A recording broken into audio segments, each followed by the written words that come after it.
भारत के सभी राज्यों की खबर SNS न्यूज चैनल पर, खबर जो आपको रखे सबसे आगे। मडियाओं जौनपुर में आज मडियाओं स्थानीय क्षेत्र अंतर्गत गौशाला तिराहे पर सरदार वल्लभ भाई पटेल जी की प्रतिमा पर सैकड़ों की संख्या में अपना दल के कार्यकर्ताओं समेत मडियाओं के एसएसपी विधायक डॉक्टर आर के पटेल जी ने किया माल्यार्पण।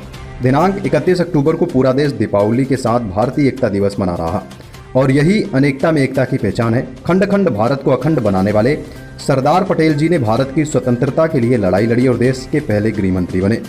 उन्होंने देशी रियासतों का एकीकरण करके भारत को एक मजबूत और एकीकृत देश बनाने में महत्वपूर्ण भूमिका निभाई। उनकी नीतिगत दृढ़ता और राजनीतिक कुशलता के लिए उन्हें लौह पुरुष और भारत का बिस्मार्क की उपाधि दी गई। उनकी जयंती को राष्ट्रीय एकता दिवस के रूप में मनाना हमारे लिए गौरव की बात है। यह दिवस हमें सरदार पटेल के आदर्शों और उनके द्वारा किए गए कार्यों को याद दिलाता है और देश की एकता और समृद्धि के लिए कार्य करने के लिए प्रेरित करता है। राष्ट्रीय सचिव माता बदल तिवारी ने कहा, भारत के एकीकरण में सरदार पटेल का योगदान अत्यंत महत्वपूर्ण था। उन्हें भारत रत्न से सम्मानित किया गया। उन्होंने कहा कि सरदार पटेल को अपने कठोर निर्णय सर्वप्रथम पहले आप सब पूरे जनता को दीपावली के शुभ अवसर पर हम साधुवाद और धन्यवाद और शुभकामनाएं देते हैं और ये चाहेंगे कि हमेशा दीपावली हमारे सभी लोगों का जो है सुखमय और समृद्धि बना। क्षेत्र की जनता में अभी तक ऐसा कोई विधानसभा नहीं है जहाँ पे सामाजिक तौर पे कोई लाइब्रेरी हो, तो क्या आपकी पार्टी इस तरीके कोई पहल करने वाली है? पूरा प्रयास करेंगे। जो आपने पहली बार ये सब बताया है तो निश्चित है कि विधायक जी से क्या करते हो पार्टी के माध्यम से आपको समस्या को दूर करने का प्रयास। धन्यवाद। जगह बिजली, पानी, सड़क, स्वास्थ्य, शिक्षा, रोजगार के साधन बढ़े और आप सबको मैं दीपावली और सरदार पटेल की जयंती जो कि एक ही दिन पड़ रही है, सबकी ढेर सारी शुभकामनाएं और बधाई देना चाहता हूं। आज हम लोग सरदार पटेल की जयंती बड़े धूमधाम से मना रहे हैं। आपको पता है कि खंड खंड भारत को अखंड करने वाले जो आज का भारत का स्वरूप है, इसे सिर्फ और सिर्फ सरदार पटेल की बस की बात थी और किसी की बस की बात नहीं थी।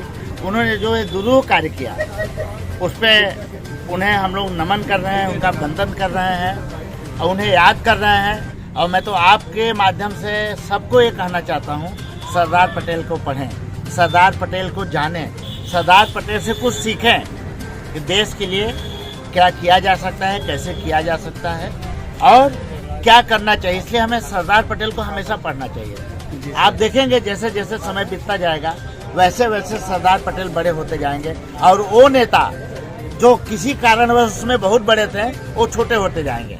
मैं किसी का नाम नहीं लूँगा। जनता जो है आपके कर्मों को याद करती है, उसी अनुसार आपको पूछती है। तो ये समय सरदार पटेल का है। सरदार पटेल को जानिए। और मैं ये भी आप सबको धन्यवाद देना चाहता हूँ, ये गुजरात की धरती बहुत महान धरती है। कुछ अधूरे काम छूट गए थे जो सरदार पटेल किन्हीं वजहों से नहीं कर पाए थे। उसमें एक 370 का था, तो गुजरात की आए हुए दो लोगों ने उनके अधूरे काम को पूरा किया। इसलिए भी सरदार पटेल को कोटि कोटि बधाई और धन्यवाद। और गुजरात को भी धन्यवाद कि वहाँ के लोगों ने जो थोड़ा नासूर बचा हुआ था उसे भी निकाल बाहर किया। अब भारत जो है अखंड हो गया है। अब और अखंड करना है, फिर अब अफगानिस्तान, पाकिस्तान, बांग्लादेश को मिलाना होगा।